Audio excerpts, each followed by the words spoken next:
to tell you guys good evening and welcome to the show. As always, I always start off by saying thank you for spending your Thursday nights with me. Of all the things you could be doing, you choose to spend this time with me. And for that reason alone, I'm truly humbled.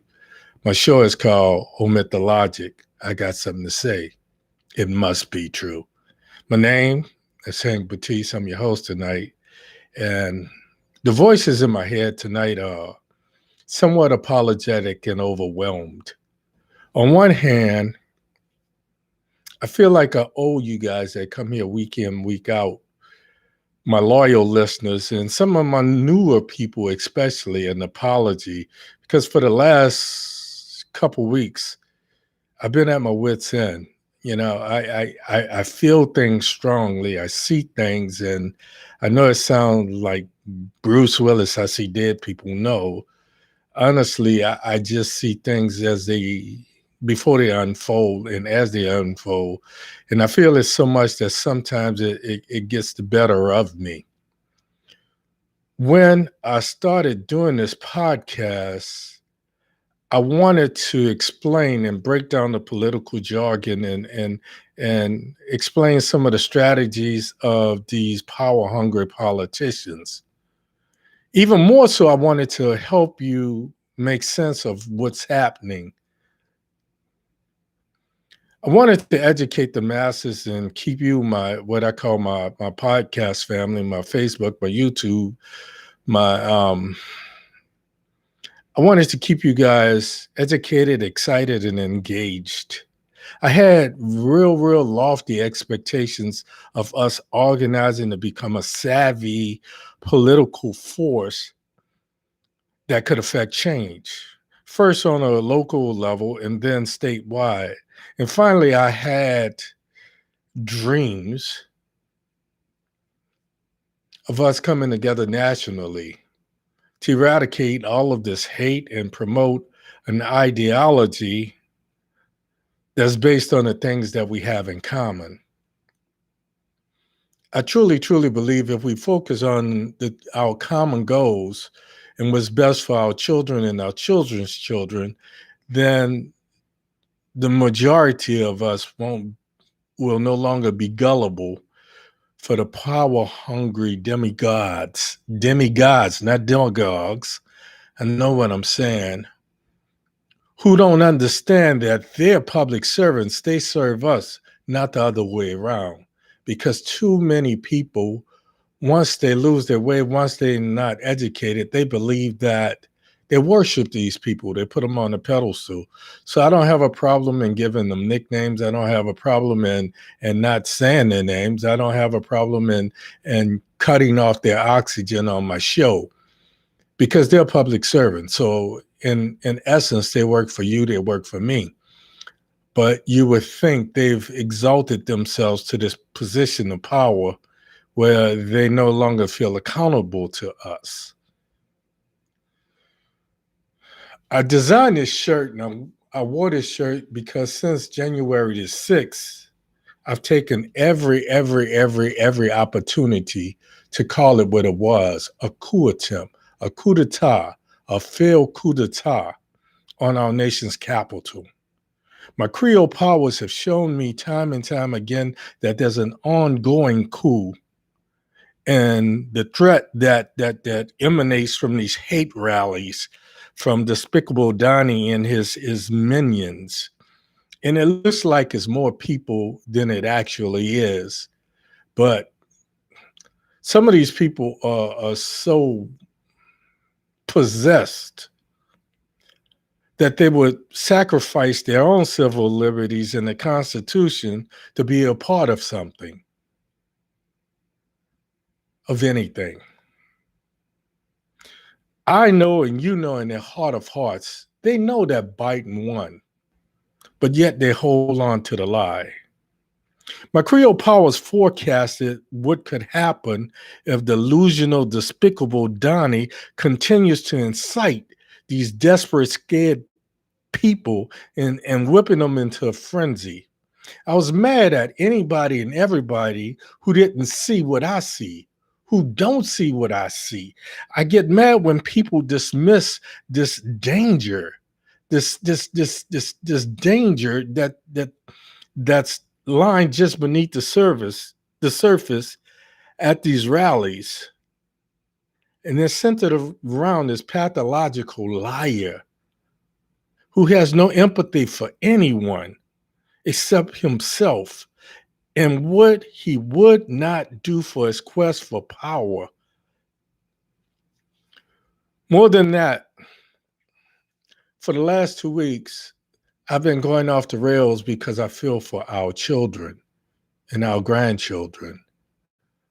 I want them to have chances and chances to explore and find themselves. I want them to have the freedom of not looking over their shoulder when it comes to things like Black Lives Matter.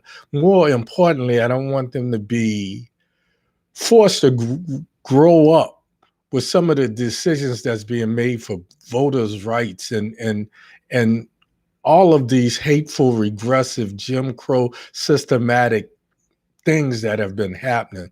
So that's the weight that I've been carrying on my shoulders. Because if I live another 20 years, I'm good. But I want to leave this world better than I found it. I believe we owe that to our children. And for that reason, I've just been at my wit's end. So I want to apologize, but I don't feel the need to apologize because I know that you understand. The people these young people, these young adults that's graduating in 2020 and 2021, their norm is nothing like what we knew. So my grandchildren, your children will pay the price for the poor example that we choose to set. So without any further ado, tonight's show is called, Can We Call It a Coup Now? Can we? I'm Hank Batiste. Let's omit the logic. This shit makes no sense.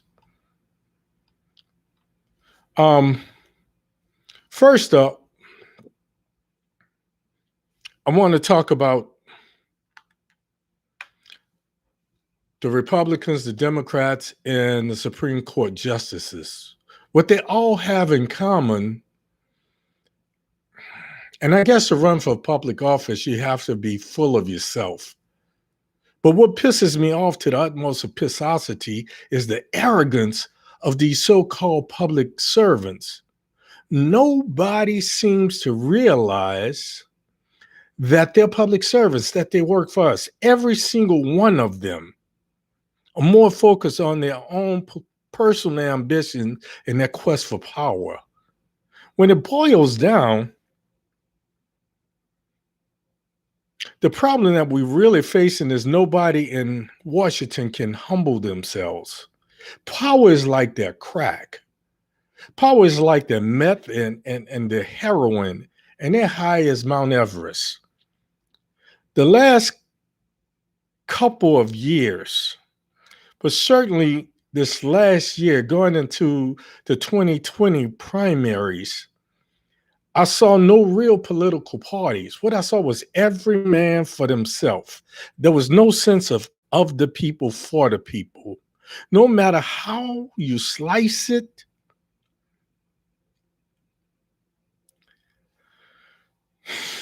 I saw people building alliances, not because they believed in a better country or doing something for a country, but because through those alliances, they unified their power for personal ambitions.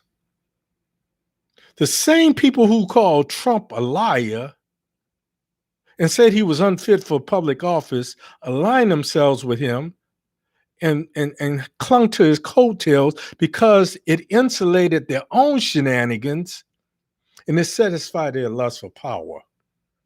The Dems, not much different. They slung so much mud during the primaries that I knew it would be hard for them to come back together and work as a unit. Those like Manchin, a manless Chin, who were unknown once upon a time, found themselves a national stage and a spotlight, and they opportunistically seized said spotlight and refused to do what I know and you know was the right thing to do. Now Manchin, manless Chin, is a Trumpublican punchline. When you go to those rallies and you hear things from those rallies and what have you, you hear the Trumpublicans laughing and saying, you need to thank Joe Manchin for this. Because otherwise, the Dems would unify, get rid of the filibuster, and they would be moving the country forward to the left. Not to the left, forward, folks. But they use these keywords to stir the hate and the white fright. Given McConnell's bold, arrogant statement that if he becomes a majority leader of the Senate, there's no way in hell he would even bring a Biden nominee to the floor. You would think that Manchin would be doing the greater good and saying we need to make something happen now. But see, it's not just the Republicans, it's not just the Democrats. My Creole powers tell me that Liz Chin, is going to be like Liz Cheney in the not so distant future when the Democrats lose the House, when they lose the Senate. And then he's going to have this revelation, this epiphany of righteousness and saying, if I coulda, woulda, shoulda, too little, too late. And then I see this other thing. Everybody's talking about it now. What they were afraid of is that Biden would do what I think is the right thing and stack the Supreme Court to make sure that we have some balance. Because right now it's tilted, and I won't call it conservative and I won't call it right. I would call it regressive. With all of these people willing to do what works for the few, not the many. Then I see this story on Supreme Court Justice Stephen Breyer. The man is 82 years old.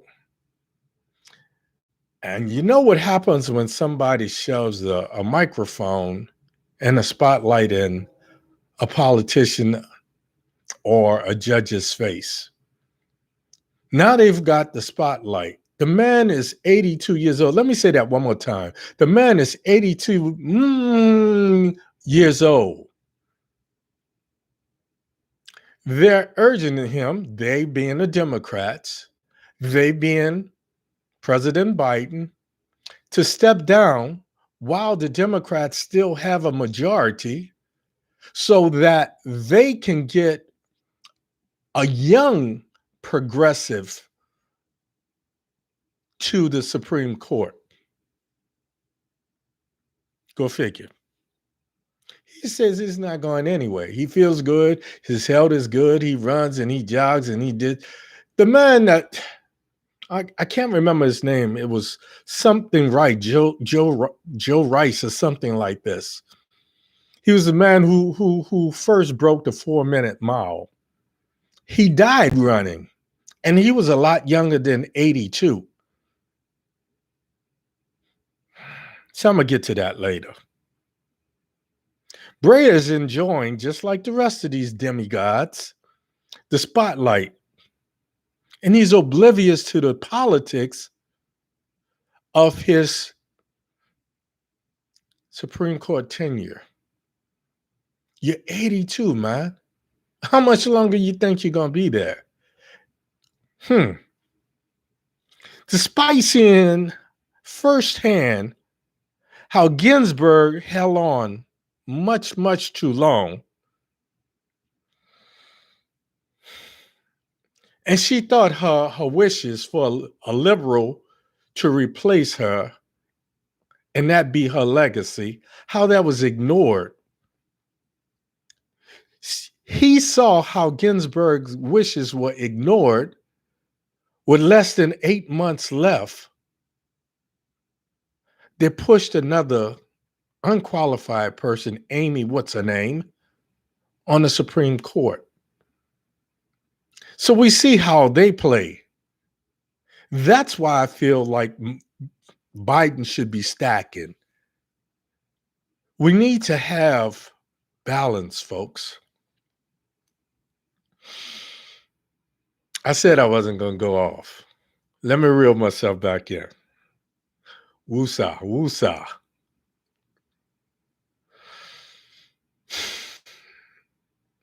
Manchin has to come to his senses and do what's right. And let's do away with the filibuster now. Even though I know and my Creole powers tell me that the first thing that the Republicans are going to do when, not if, when they get the majority again, is they're going to do away with the filibuster, thereby nullifying all of the Democrats and push their own regressive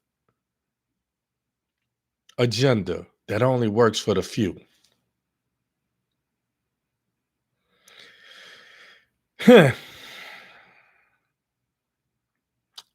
Moving on, folks. I have to get off that one. There's so much I could say about that because the reason it angers me, this is the thing that our children is going to have to live with. See, McConnell was smart enough to put somebody who's 50 years old. Amy, I think, was less than 50. So she's got 30 years, at least 30 years. Because these justices, the thing that really needs to be amended is a Supreme Court justice serving for life. That makes no sense. If some are forced into retirement at the age of 65 or 70, why the hell you have some old kumquat sitting on the Supreme Court justice? And Lord help me if I have to go in front of him. They're going to say, oh, Mr. Batiste, you call us a what? I'm like, oh, you know what I'm saying. But I have to get off that, folks. Let's just move on. This segment, amused and pissed. I'm failing, folks. This whole Afghanistan thing, no mas, no mas, no mas. Biden wants to pull the troops out. He said all the troops should be out by August. People are so long overdue. The war hawks are these people who Eisenhower told Kennedy to beware of the political, no, he called it the military-industrial complex. He said, beware of the military-industrial complex. These are those people that are either paid by companies like Boeing and McDonnell Douglas and all of these folks that make tanks and weapons and what have you, or the people, these lobbyists and CEOs and what have you. These were the same people that I think was responsible for Kennedy's death. But they're the ones who want to stay in Afghanistan. And their argument is as soon as we leave, the Taliban is going to take over. Folks, the Taliban has been taken over. If you're in Kandahar, then in Kabul. You go to Kabul and they go back to Kandahar, and so on and so on and so on. You cannot fight me in my neighborhood. There are too many places for me to hide. They've been fighting in Afghanistan as long as they've been fighting in Jerusalem. Forever and ever and ever. The Russians invaded Afghanistan in 1980. We went to Iraq the first time in 1990. We went back to Iraq in 2001. Our war on terror. The reason we supposedly went back is to get those folks who were responsible for 9/11 and those acts of terrorism.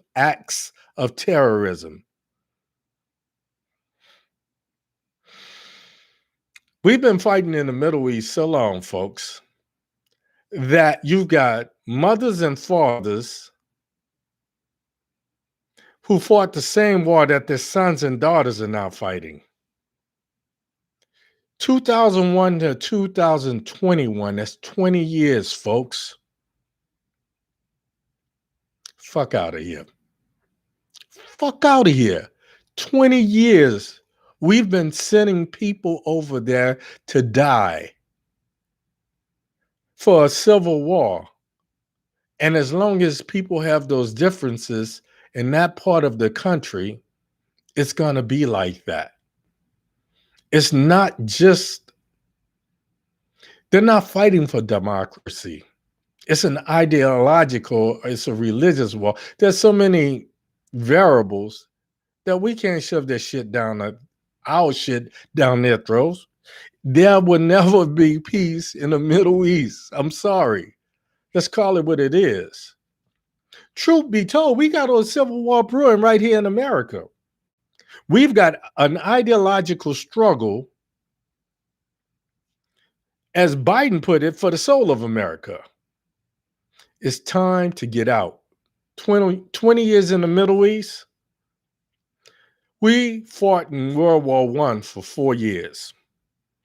World War II was for 6 years. We fought for 4 years. That's 8. Vietnam, we first became involved in Vietnam in 1954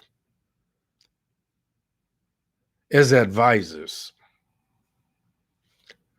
War was never declared in Vietnam. So during the time, it wasn't called a war, it was called a conflict, a police action. Like somehow we were going to go up in there and we're going to police the Viet Cong, the North Vietnamese, and spread democracy all over the land. And all it was going to be beautiful and milk and honey. Bullshit.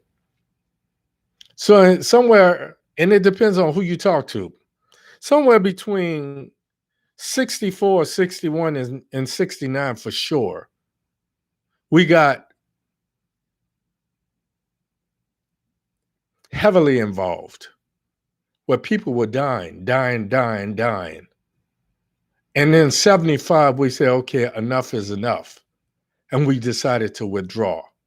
So let's see, 4 years for World War I, 4 years for World War II, and let's just say 69. Let's say 69. Okay, let's say 64 to 75. That's 11 years. 11 and 8 is 19. That's 3 wars in one, just in the Middle East, Iran and Afghanistan. It's time to get the fuck out. Moving on. I said I was going to behave, didn't I? I'm trying, people. I'm trying. See, my Creole powers is telling me January 6th was a failed coup d'etat. Now, the chief of staff that Trump appointed, General Mark Milley, is saying that he saw Trump starting to deteriorate. He saw all the makings of a coup leading up to the election. I started saying that back then because it didn't take a rocket scientist to figure it out. Stevie Wonder could see it because Trump was telling you. He was telling you that we are going to do this. We're going to take this. If I don't win, it's fixed. So he was already programming his hand. He was already telling you that the election was fixed because he knew he wasn't going to win.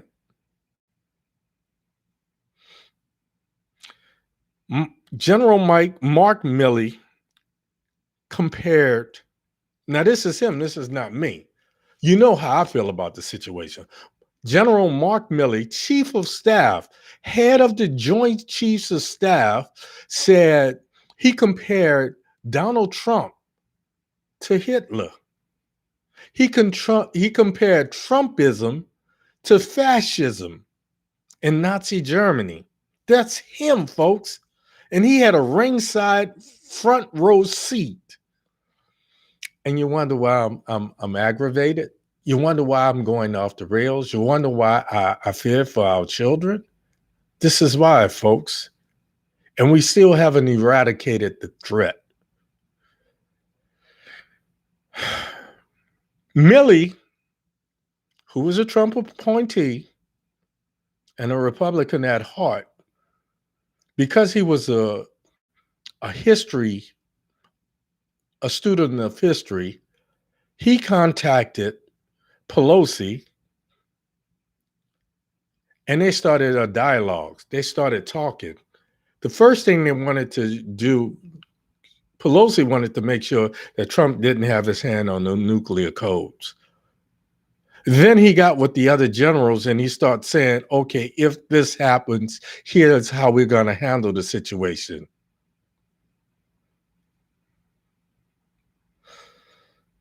Hmm. 2022 is 4 months away, folks.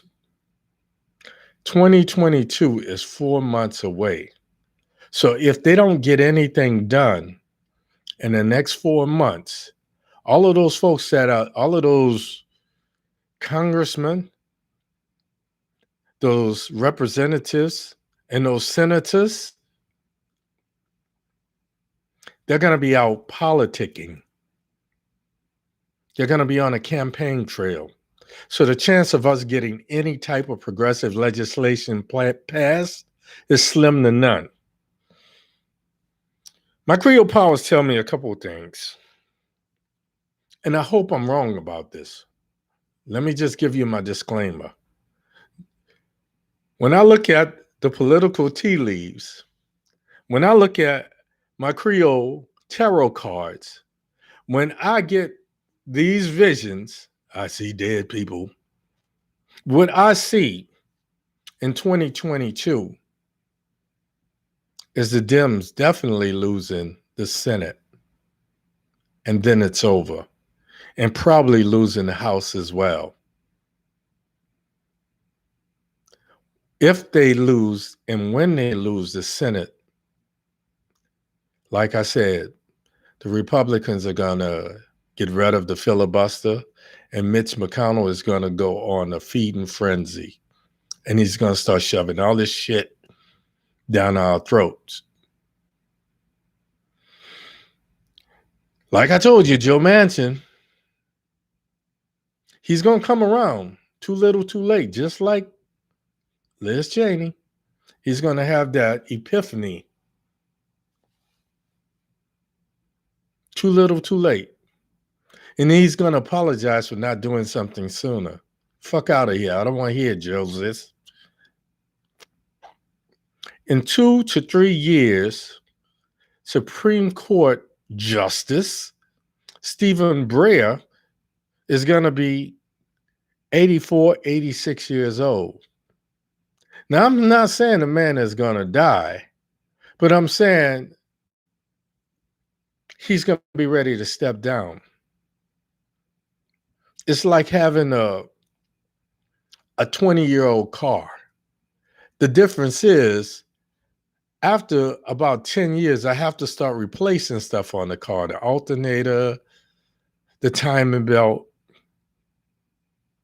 so forth, so on. The human body, we can't do that. Things like cancer things like all of these things can happen. No matter how good a shape this man is, and I don't put anything past the Republicans. Go watch the movie Will Smith, Enemy of the State, and see how far people won't go for the pursuit of power, because absolute power corrupts what? Abso-freaking-lutely.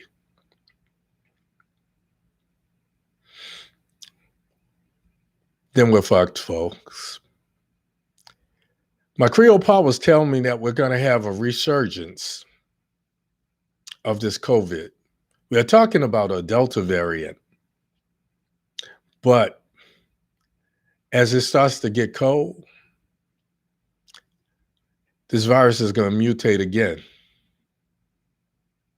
And if we can't get herd immunity, and companies like Pfizer, I refuse to get the Pfizer shot.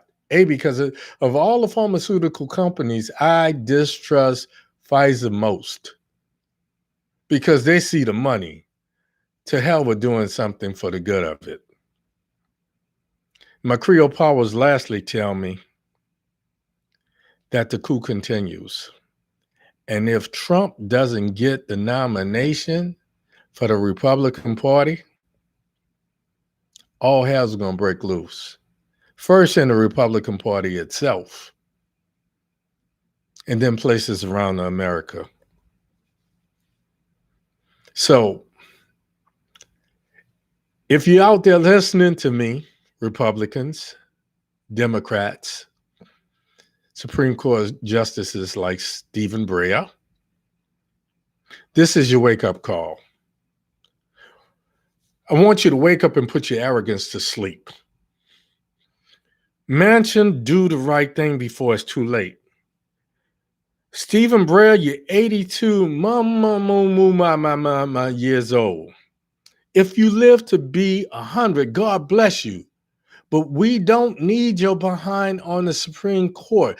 Legislation. The handwriting is on the wall, folks. We need, let me say it one more time. We need progressive legislation that's meaningful now. Folks, that's all I got for you tonight. I'm going to keep it short and sweet. Before I go, I want to say one last thing, though. Let them without sin cast the first stone. Free Sha'Carri Richardson. This girl is trained all of her life, and you won't let her run. Despite what Michael Phelps smoking dope, and that other boy that got out there and shamed the whole country, and you didn't even take his medal away. So why are you going to deny this girl? Otherwise, the 2020 and 21 Olympics is going to have an asterisk because you won't have the best athletes competing. Free Sha'Carri. Free Sha'Carri. As always, important. I'll see you next week right here, same Baptiste time, same Baptiste place. I tried to hold it together. I think I did pretty good. I had to reel myself in a couple of times, but all in all, it's always important. I wish you love. I wish you peace, my people. Hair grease. I'm out of here.